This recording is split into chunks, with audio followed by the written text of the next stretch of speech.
Yes, you have my permission. Okay, perfect. So I guess we're rolling here. Hello, everybody. Welcome to our 5th episode. I'm really excited to be doing an interview with G. Cooper, who works for the National Trust of England. Can you tell us a little bit about yourself, what you do, and what the National Trust is? Yeah, absolutely. Hello. I'm G. I work for the National Trust in the UK. So its full title is the National Trust for Places of Historic Interest and Areas of Natural Beauty, which is quite a long title, but we just call it the National Trust for short. It's a charitable organisation in the UK, and it's responsible, as the name suggests, for looking after quite a significant portion of the UK's historic heritage, including over 300 historic buildings, including country houses, which is my sort of area of expertise.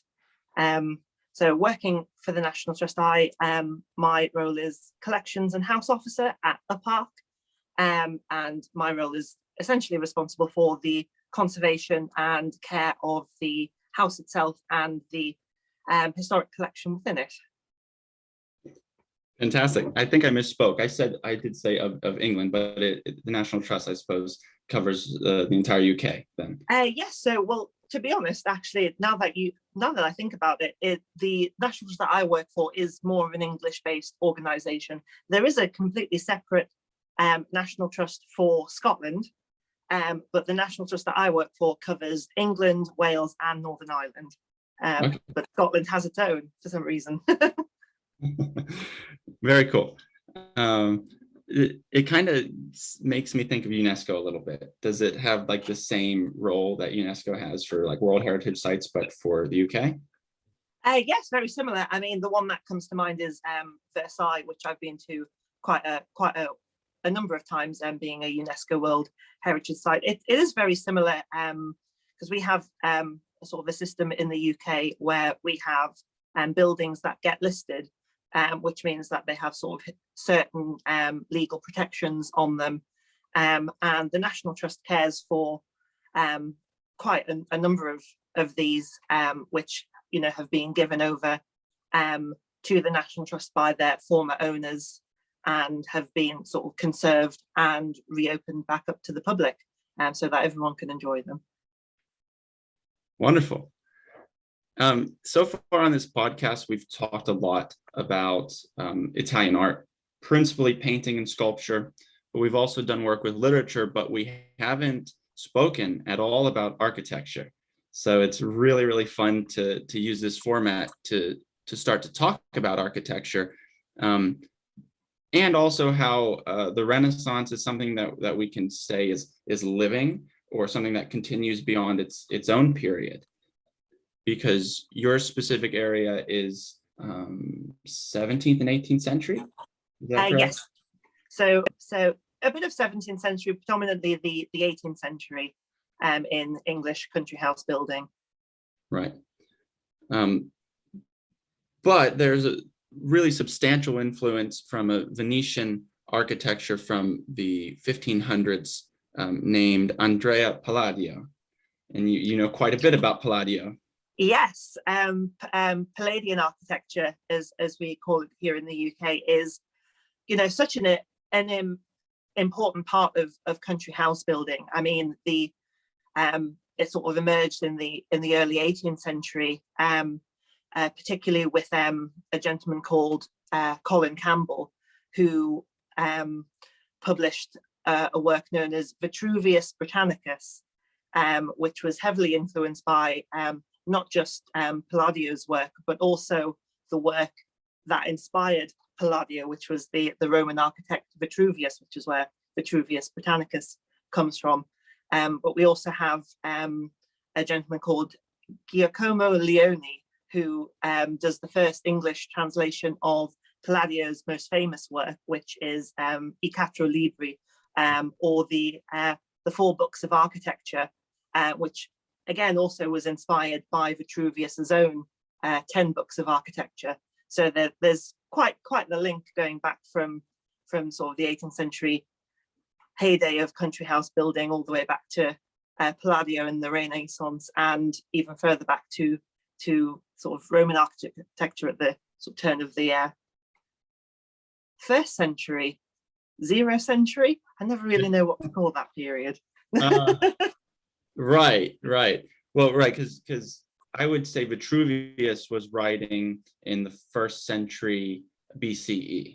That's how I would say that. But I guess he dies before the switch to Common Era. I think he does. I think that was his dates. I think Vitruvius is important, especially because the one thing that I like to drill home with all of our listeners is what the Renaissance is in relationship with the classical world, or with the revival of classical culture. So Vitruvius coming back from the 1st century to influence the architecture of Palladio is exactly how we're defining Renaissance, right? So he wrote, like you said, Vitruvius wrote a 10-book treatise on architecture. And the first printed copy of that comes out in, I think it's 1486. It's 1486, yes. Perfect. Perfect. One of the major developments in the Renaissance was the printing press. And that is how texts were able to so easily get proliferated around scholarly savant circles, right? Not always common people didn't tend to read as much as we hope to imagine in light of printing becoming more available. But that Palladio can access printed materials of ancient texts and then transform that into his own specific type of architecture that we'll find in Venice. We talk a lot about Florence. I'm really excited that we get to talk about Venice in Vicenza. We generally we'll call it all Venice, because he was an architect for the Republic of Venice, which in the time period was a much larger space than just the city of Venice today. It included Vicenza, where a lot of Palladio's work is today, still intact. But Vitruvius, we can conclude the basics of his architecture by saying that Vitruvius believed that architecture should have 3 main functions, right? It should be beautiful, it should be stable, and it should be useful. Do you have anything that you'd like to comment about Palladio in terms of Vitruvius? Does Palladio follow those 3 principles with his architecture?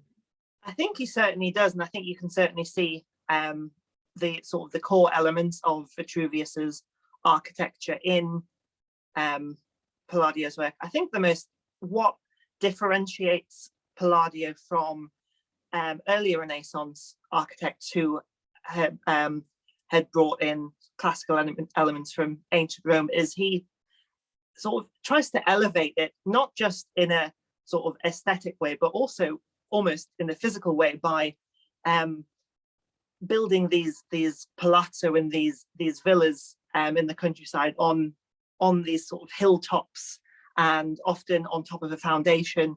It's quite interesting, the concept of the piano nobile, which is what we would call in England the first floor, is seen as the principal floor, and that was something that Palladio created in his villas to offer these fantastic views of the Venetian countryside. It's often commented that these houses work fantastically in the climates of Venice, because they offer this amazing way for the warm air to flow through, and then when they're adapted for the British climate, they are significantly less successful.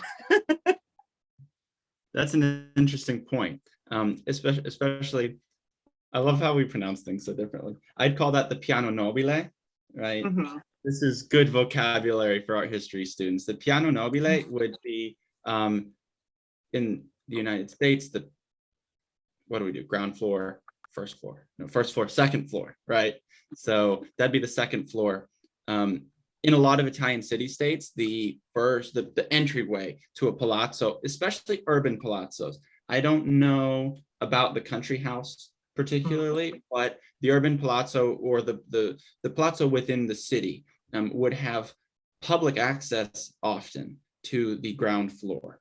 So the piano nobile is where the nobles, right, it's where you don't go, where the commoner can't climb to. And in this case, as you so astutely pointed out, can offer benefits for airflow, views, and this sort of thing, which is really, really interesting. But as you said, different in England. Yes. So is it fair to say that even within the English country house, based on these styles, that the piano nobile is still in effect, but the ground level wouldn't really be a public space, would it? Yes, so oftentimes in the English country house, when they're designed, particularly with Palladian country houses, the best examples I can think of are Nostell Priory in Yorkshire and Kedleston Hall in Derbyshire. They're built with a rusticated ground floor design, which is another Palladian trope to have the ground floor done in a much more rusticated stone style, with the piano nobile, the first floor done in a much more refined style, often with the pilasters and the columns, and it is often of a much taller scale, with sort of very grand windows to offer the views out, often to the extensive parkland that these houses had in the 18th century. Often with the loggia that are designed with the Venetian houses are often glazed over with windows to keep them a bit warmer in the English climate. Windows, that's interesting, because I was reading something about the Palladian window. Do you have any comments on that, on the structure of that? The Palladian window, also known as the Venetian window, is quite a common trope in Palladian architecture in the UK. It's something that Palladio really refined and became quite a signature piece in his architecture, which is how it sort of shares his name as well as the Venetian name of the region he worked in. And they're incredibly common. A house that I know and love dearly, Claydon House in Buckinghamshire, which is another National Trust house.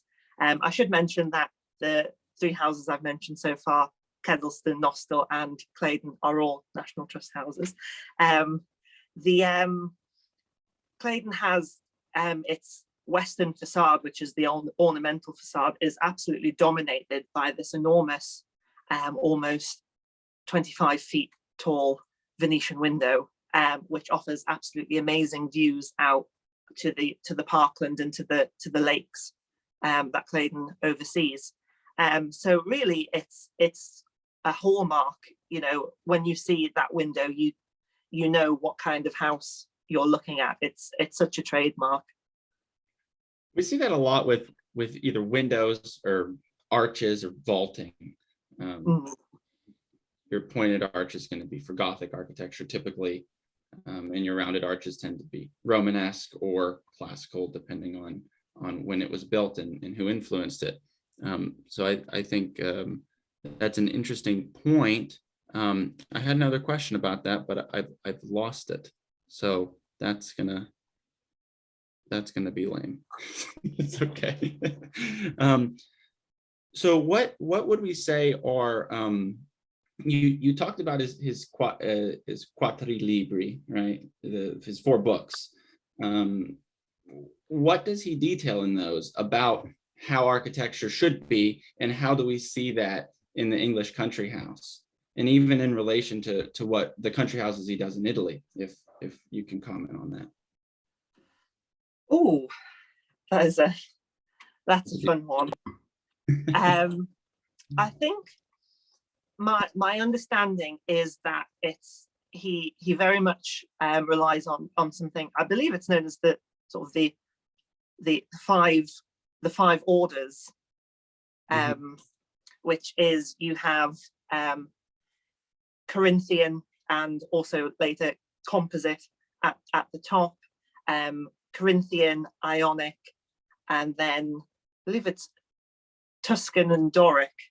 That's it. The lower down ones, and these are almost like your building blocks for creating the perfectly classical styled home or facade, and you do really see that in Palladian houses in the UK with Doric and Tuscan features being primarily on, I mentioned the ground floor, that sort of rusticated style, with the Corinthian or Ionic styles being preferred for the piano nobile. Again, thinking of Claydon, which is one of my favorite houses, the saloon, which is the room that features this fantastic Venetian window. The interior doors feature these fantastic Corinthian columns with the capitals on top. And what distinguishes the Corinthian capital is it's designed to look like a basket that is overgrown with acanthus leaves. And funnily enough, the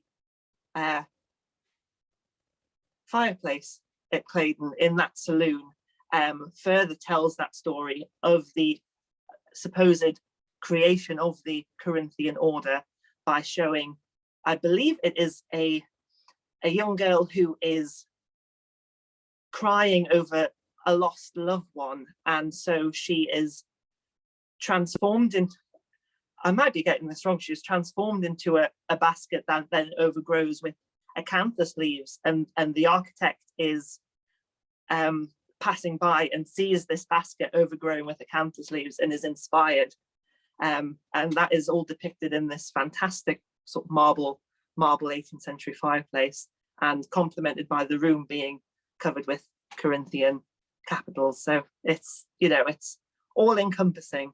It's quite a spectacle. So the architecture itself, like if we're to assume the fireplace as a component of the architecture, so the architecture itself, this is at Claydon? Yes.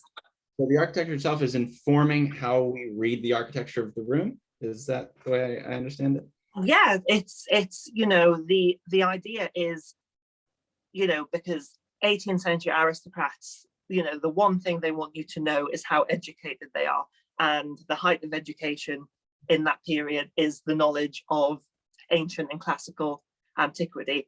And so to have not only a room decorated with these classical orders decorations, but to also have this fireplace telling visitors, oh, this story that I am aware of not only do I know how to use this decoration, but I also know where it came from. And, you know, it shows the education. It's almost sort of a commentary on how educated the owner of the house is. I remembered my other question and they're related, so this is good. So I think back to Vitruvius, who I believe was aware that when he's writing treatises on architecture, that he is talking to the literate elite of his society. And that also Vitruvius was one of the writers to mention the five Greek orders, the five orders of that tend to be Greek. I'm incapable of telling the difference between a Tuscan and a Doric capital. I don't know if you have that answer. There is no difference between the capitals. It is the base. And I will get them mixed up. It is one of them has a base and one of them doesn't. I believe a true Greek Tuscan. Well, this is the thing, because the Tuscan one is, because Tuscany is obviously Toscana, is a Roman introduction, and it's a Roman refinement of the truly Greek Doric order. and the classically Greek Doric order doesn't have a base. So it is the column, Right. with no base, whereas the Tuscan order is the Roman improvement on that, adding a base. But my understanding is that the capitals are virtually identical. Just kind of rounded, right? Mm-hmm. This is good for people who aren't well versed in architecture to understand that a lot of times to identify what order a structure might be in terms of like Greek architectural orders, where you look at the capitals, but in this case, the capitals of columns, right? There's other elements, of course, but each one is something different, like we were talking about the acanthus leaves, which has its own symbolism that I actually can't spout off at the top of my head why the acanthus is so important beyond the story that you told. If you see acanthus leaves in other types of work, they have meaning. I'll find that and maybe leave it in the show notes because it's important. So we listed what those 5 orders were. I just want to do it again for student notes and this sort of thing. But it was Doric. Yes, so Doric is the lowest one, with Tuscan, and then we should do a shout out to the one we've not talked in detail about, which is Ionic. Ionic is I say iconic for having the scrolls at the top. So when you see a capital with the dual scroll design, that is an Ionic one. I believe from the region of Ionia, which is formerly in the Greek sort of domain, but it's now in modern day Turkey, I believe. Okay. And then you have Corinthian, which we mentioned, being the acanthus leaves.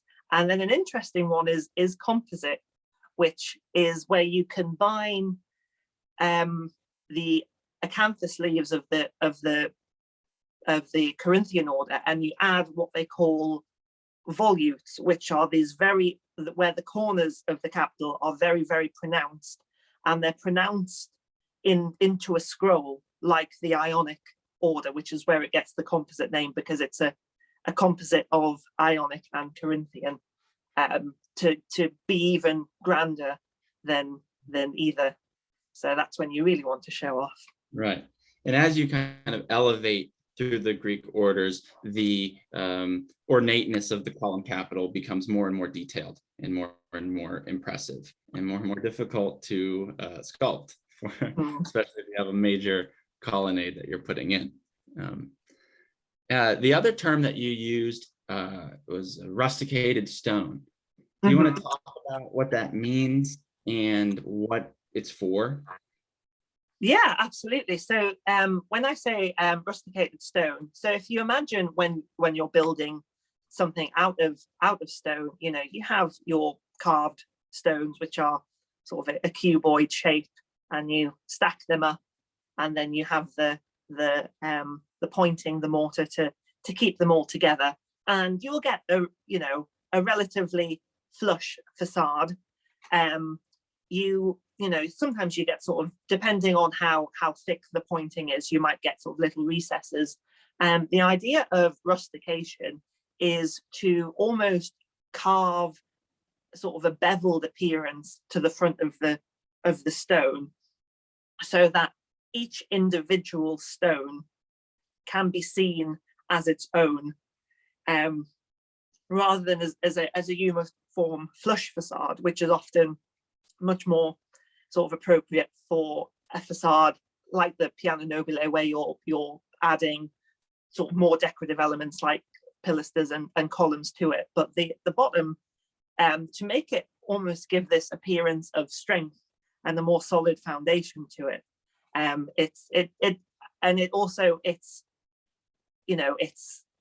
it's the simple floor, like you say, it's the common ground in the urban palazzi.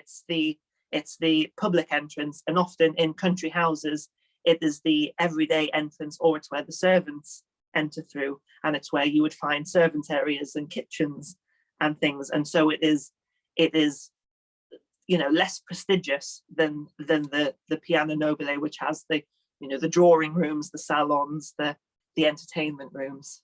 Exactly. Really, really good.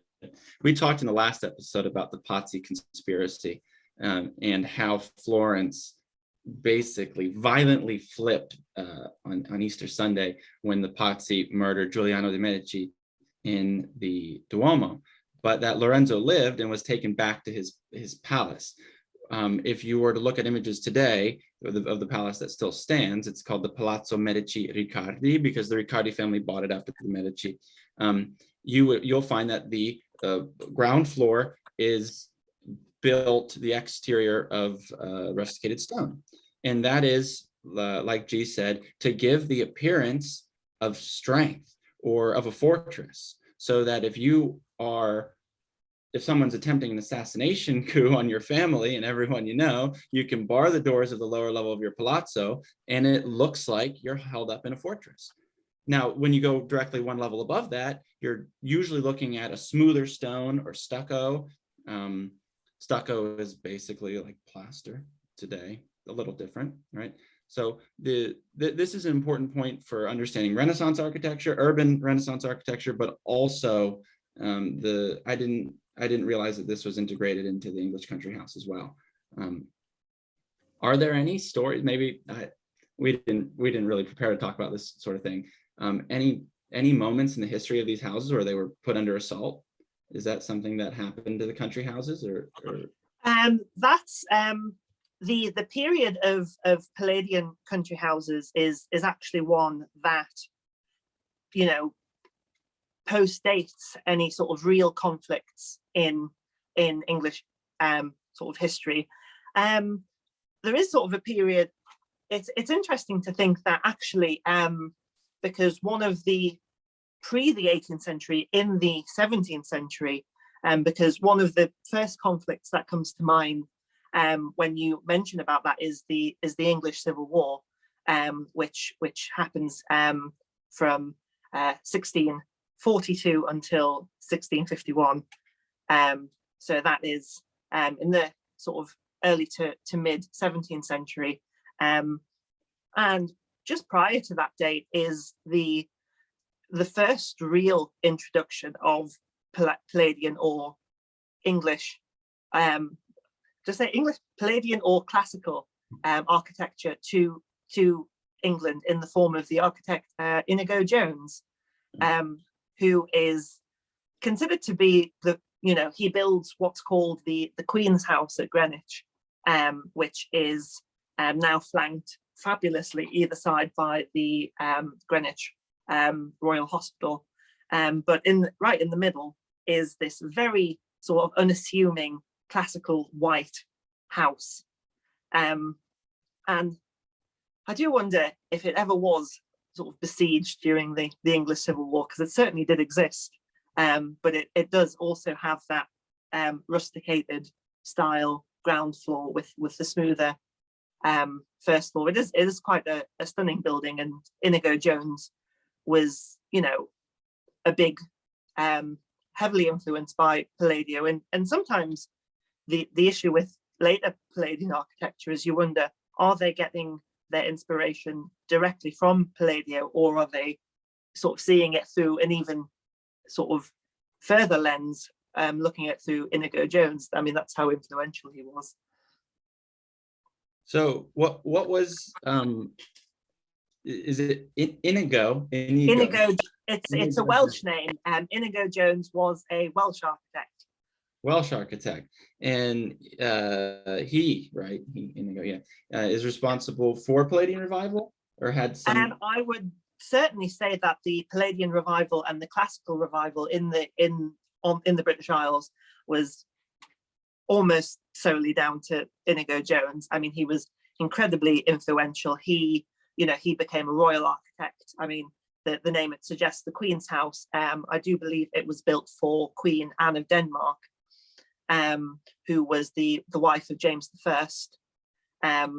And later he would go on to build the banqueting house, which still exists. Both buildings still exist, but the banqueting house at Whitehall Palace, which is this fantastically classical building, which still stands in the middle of London, though the palace complex of the Palace of Whitehall, which it was a part of, sadly burnt down in 1694. But it's a testament to how well he built it, that it managed to survive, and it's absolutely, fantastic. Amazing Paul Rubens painted ceiling, again with the rusticated ground floor and the pilastered and heavily glazed, lots of windows on the first floor.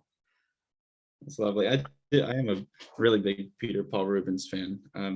Given how so many Northern Renaissance artists or early Baroque artists ventured to Italy to learn different techniques for painting, I think there will be a way to work someone like Rubens into an Italian Renaissance podcast if I stretch the limit as far as possible eventually.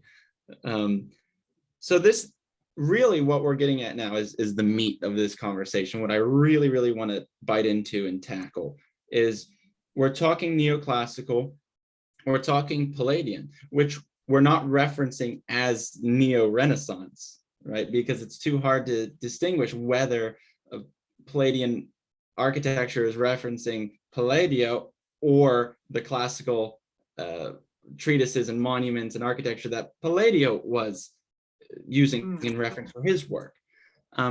So can we define what neoclassic means for the audience, but also how neoclassic and Palladian are different? Yeah, absolutely.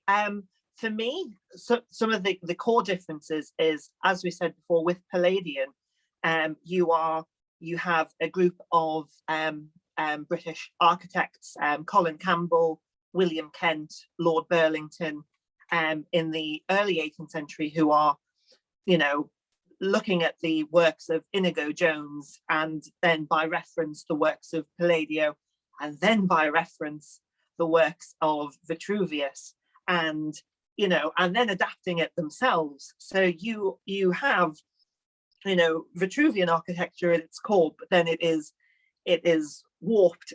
It sort of travels through 4 generations before you get these sort of British Palladian country houses, and they make their own adjustments, as I mentioned before, adjusting Palladian designs from Venice to suit the British climate, and this continues for the first half of the 18th century, and then something quite amazing happens. In the 1760s, you get the discovery of the ruins of first Herculaneum and then Pompeii, which are these fantastically preserved Roman cities. Pompeii is particularly famous for being completely encased in time by the ashes of Vesuvius, and so they're discovering for the very first time under the ashes these perfectly normal and average Roman homes, whereas before the only evidence that we had of Roman architecture, you think of these triumphal columns, you think of the Colosseum, you think of the Pantheon, you think of these fantastically ornate public buildings, which were heavily inspired, which did heavily inspire the Palladian movement in the UK. But you often see it is a fantastically grand style for exteriors. But commentators like Horace Walpole, who's quite a famous political commentator in the 18th century, he says that the Palladian style is quite a clunky and unsuitable style for any distinguished interior. And I can't disagree with him, because you think of, I look at the saloon at Claydon, and I see the saloon at Claydon is a monumental room with these monumental pediments and Corinthian order. And then you go into the next room, which is the withdrawing room, the library, and you see a much more delicate approach. And this is what I think of as the key difference between neoclassical and Palladian is that with the discovery of Pompeii and Herculaneum, you get this almost refinement and going back to its roots of this movement to recreate classical architecture and interiors. So you get they discover how they painted their interiors with these delightful sort of arabesque designs and these neoclassical motifs that are heavily used by, for example, the neoclassical architect and interior designer Robert Adam, who is a Scottish architect who starts working in the 1760s in first Scotland and then in England, and he really refines this style, and he's seen as one of the greatest British architects of the 18th century for really taking this Palladian style, using the new knowledge gained from these discoveries of Herculaneum and Pompeii, and really transforming these styles to make them, to give these interiors a sort of a more authentic approach. And it also happens, by this time, a lot of, the country was growing a bit weary of this grand Palladian style. You start to get sort of more freer, sort of more eccentric movements, like you think of the Rococo movement, which starts in France, starts to make its way over to Britain in the middle of the 18th century, and has sort of its own moment before almost you combine the frivolity of the Rococo movement with the grandeur of Palladian, combine it with these authentic discoveries in Pompeii and Herculaneum, and suddenly you have, Robert Adams' neoclassical style.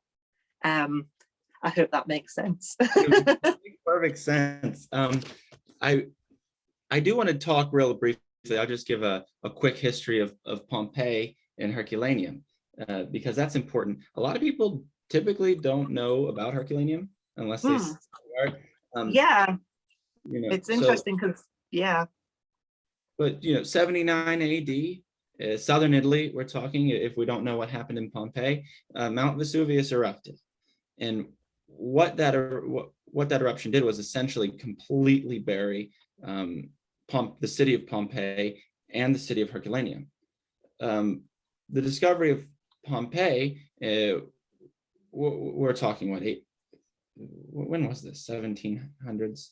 So my understanding is that Herculaneum was discovered first in, I want to say 1763 off the top of my head, with Pompeii coming a bit later, but Herculaneum was discovered first.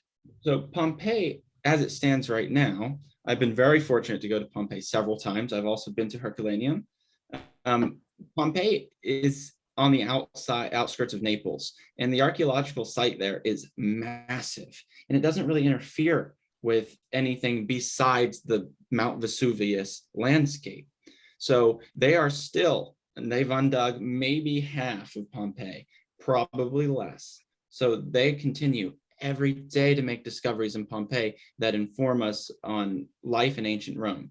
Remember, we're talking 79 AD, in not a flash, but basically, I suppose maybe a couple days, I don't know, volcanoes, the city was gone, buried completely. So what happened with Pompeii that preserved it was, if you look at ancient Roman images of Vesuvius, it only has one peak. But if you look at Vesuvius today, it has two. And if you're there and you can imagine the scope and size of that volcano, how much mountain had to get blown into the air and then rain down on this city to bury it in ash and soot, to preserve that, it's terrifying. It's terrifying. But also, on the other side of the volcano, it happened differently in Herculaneum. The only issue is Herculaneum is now right in the middle of Naples. So you can't tear down part of the city of Naples to uncover any more of Herculaneum. However, the way I understand it, Herculaneum got the lava flow that Pompeii didn't. And the lava flow mixed with the earthquakes, which caused the rivers to swell, mixed and made a molten mud. So Herculaneum was basically consumed by a molten mud that preserved its structures. Roofing, most roofing in Pompeii is destroyed because boulders and heavy ash and soot fell and buried it from bottom up. But Herculaneum was buried by a wall of molten lava. But the horrible part about that is the people in Pompeii typically died from poisonous gas that rolled out of the volcano. Most of them were suffocated before they were buried. But in Herculaneum, there were mass graves huddled at the port because people were literally running from walls of molten lava, and it eventually buried them and seared them alive, which is just the worst thing to think about. So that's my little bit on Pompeii and Herculaneum, but also why we have those discoveries is because they were preserved from the volcano.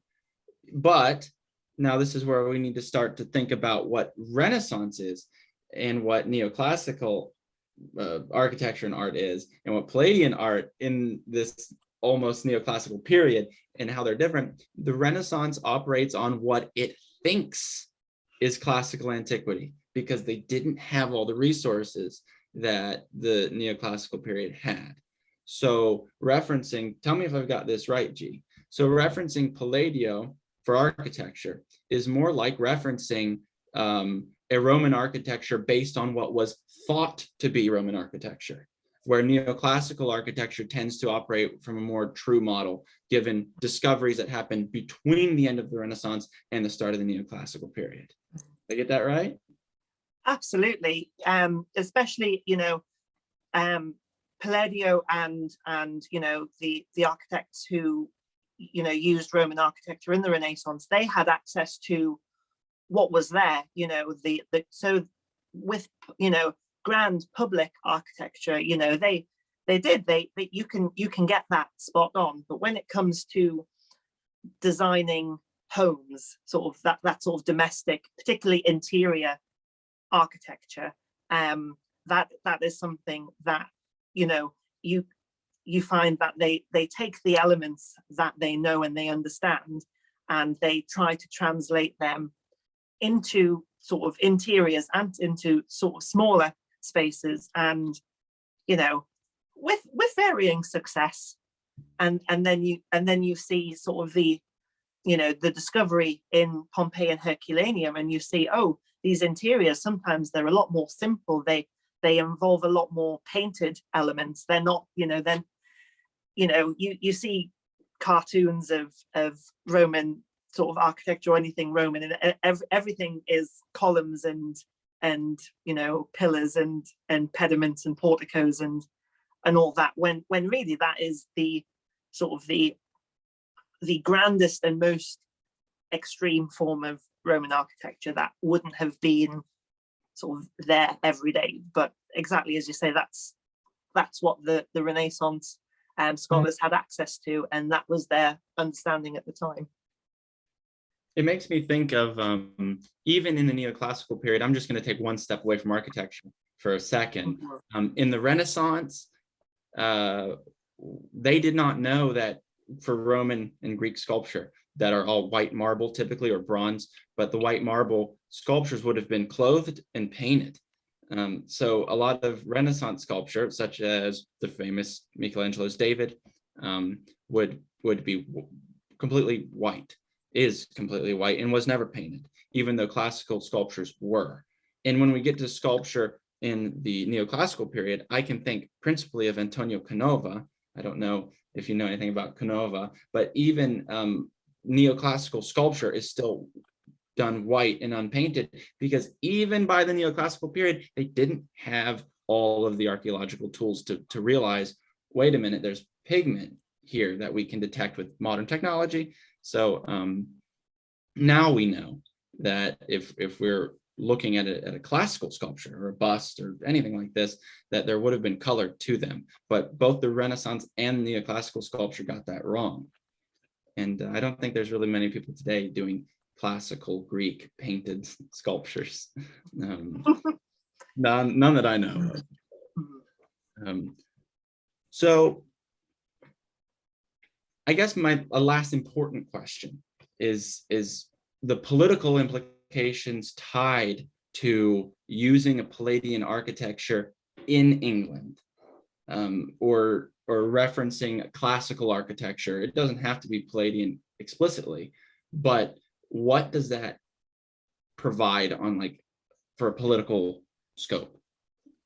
I think, I think you can really, it's quite an interesting question, and you can really use the history of this classical revival in architecture in the UK at this time and use it to paint a picture of the sort of the political narrative of the UK, you could say. I mean, I feel it is no coincidence that the year 1715 is the most pivotal. That is the year that Giacomo Leone translates I Quattro Libri. That is the year that Colin Campbell publishes Vitruvius Britannicus. It is also the year of the first what we call Jacobite rebellion. So for those who aren't familiar, because I realise that 18th century British history is a few steps away from the Italian Renaissance, but I will do my best. So throughout the 17th century, the ruling family of Britain was the Scottish Stuart family. Towards the end of the century, the King James II was known for his Catholicism in a time when Britain was a very, very staunchly Protestant country. He was overthrown and his daughter took over, and he and his very newborn son fled to France, where they lived. And so you'd think that was the end of the story. James's two daughters, first Mary II and then Queen Anne, ruled England. The problem was when Anne dies in 1714, and she is succeeded by her German cousin George I, which is quite a few sort of generations away from the Stuarts. And so you suddenly have this surge of Catholics in England thinking, I don't think that we should be ruled by this other dynasty. I think we should bring back James and his son. The Latin name for James being Jacobite, Jacob, which is where Jacobite comes from. And so to make this, I realize I may have gone off on a bit of a tangent, but the classical architecture was almost used by the government set up by King George to almost sort of present this sort of facade of stability and grandeur. It then became heavily associated with what's known as the Whig Party, roughly equivalent to, you'd think of sort of a liberal party today. The Liberals supported George, the Tories, which is the Conservatives, supported the Jacobites and the Catholics. I'm simplifying it quite a bit, but this new sort of Whig Party and this new royal dynasty used this sort of new classical architecture as a way of sort of celebrating itself. And you have a period of Whig rulership ruling over the country, with Robert Walpole becoming the first prime minister of the UK in that period, and building his own country house in his own house, Houghton Hall in Norfolk, was originally designed by Colin Campbell himself, who published Vitruvius Britannicus, and it features in Vitruvius Britannicus. I mean, Vitruvius Britannicus was essentially Colin Campbell's sort of self-promotion catalogue for getting other people to design and have him design houses for them. But you do have this period of stability, which is supported by this very stable sense of Roman and Palladian architecture. And it is only in 1760 when King George III takes over and you see a final break away from the Whigs. The Whig party essentially shatters into a million different factions, and they're all competing with each other, and they never have the same hold on government as they did before. And that coincides with the fall of fashion of this Palladian style, which by that point is considered to be very stark, very sort of imperialistic and not plain, but very austere. And the transition to a more sort of not frivolous, but a more decorated, a more sympathetic, a more aesthetically pleasing and softer style, which is how the neoclassical style develops in relation to that. And I hope that makes a little bit of sense. Yeah, I think that was a great answer. I think it's a great answer.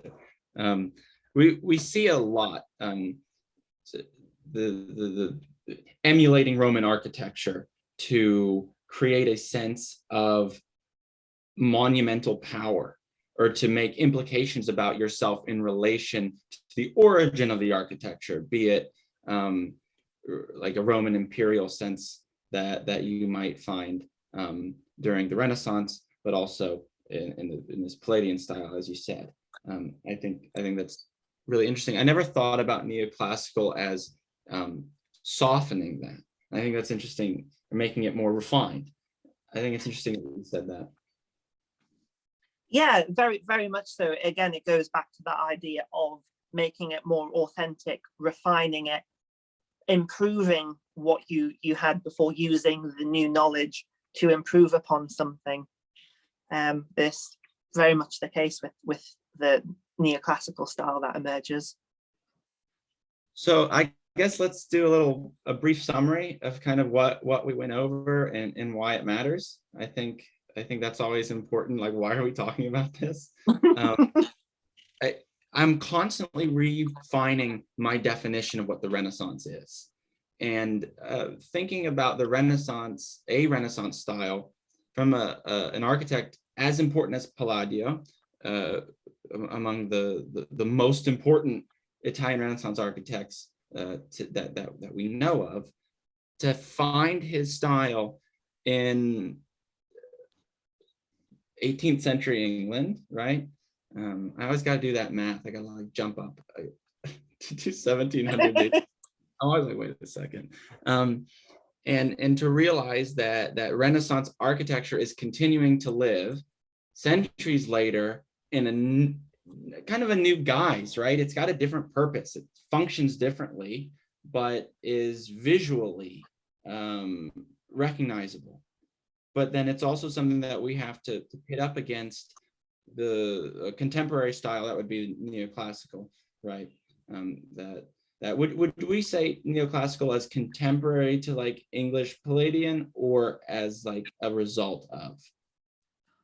That is quite an interesting question, because I feel as though, although I would say that the neoclassical style is a result of and a successor of, I think it is very important to understand that with architectural styles, it's not as though, you know, everyone was building in one specific Palladian style up until a certain date, and then everyone moved over to neoclassical. You know, they lived with each other, and they, you know, some, you know, Palladian houses are built sort of well into the 18th century, and even some neoclassical styles still are heavily referencing, particularly exteriors. I feel like the neoclassical movement is a much stronger interior movement, whereas the exteriors, you know, the influence of Palladio and Vitruvius, you know, still permeates and still in the exterior building of country houses. So I think it is a successor. It's an evolution, but they are. I don't think you can really separate them, if that makes any sense. No, I think that's a great answer. I have one more question for you, but it's not very related, and I didn't give you a warning about this one. But okay. before I do that, is there anything left on your mind or on your brain that you want to say about this? I think we've covered it really thoroughly, but I just want to make sure before we conclude that we've turned over all the stones that you want to turn over. I think, honestly, I do feel as though we have pretty much covered everything. I got in my abridged version of early 18th century British royal history, which is always fun to sort of shoehorn in whenever I get the chance. But no, I do. I feel as though I've hopefully been able to offer a different perspective of how sort of this kind of style of architecture can be viewed. Yeah, fantastic. Thank you so much. So in reading about Uppark, I saw that H.G. Wells was once a resident there. Yes. And also that his mother became a housekeeper there. Yes. So in the vein of H.G. Wells and not thinking at all about the Renaissance, neoclassical, or the British country house, do you think that there's intelligent life beyond us in the universe? Do you know what? I think that Earth, the combination of events that had to occur to, you know, to make life on Earth, you know, it's incredibly special. But then I think Earth and our solar system and the sun and our galaxy are only such a small, minute part of the universe. I think it would be incredibly egocentric of us as, you know, Earth dwellers to think that we are the only possible way of intelligent life being created in the entire universe. I think there has to be something out there somewhere. I don't necessarily think it would take on a form that we would expect, but I think it would be incredibly narrow-minded for anyone to think that we are alone in the universe. That was a great answer. I think all it takes is a trip to the supermarket to know we cannot be the most intelligent thing. All right. Well, I imagine that the listeners are giving you a silent round of applause. Thank you so much for being the first guest on the Italian Renaissance podcast. And I'm really glad that we got to expand to your scope of expertise. I think the listenership is really going to appreciate your contribution to this. Thank you so much, G. Well, thank you very much for having me. And I hope you've all enjoyed listening to me ramble on. And I hope, you know, understanding sort of the influence of the Renaissance extends, you know, well into my special area of expertise, which is the corner of 18th century England. Let's wave goodbye to viewers and give a silent wave to listeners. Ciao tutti.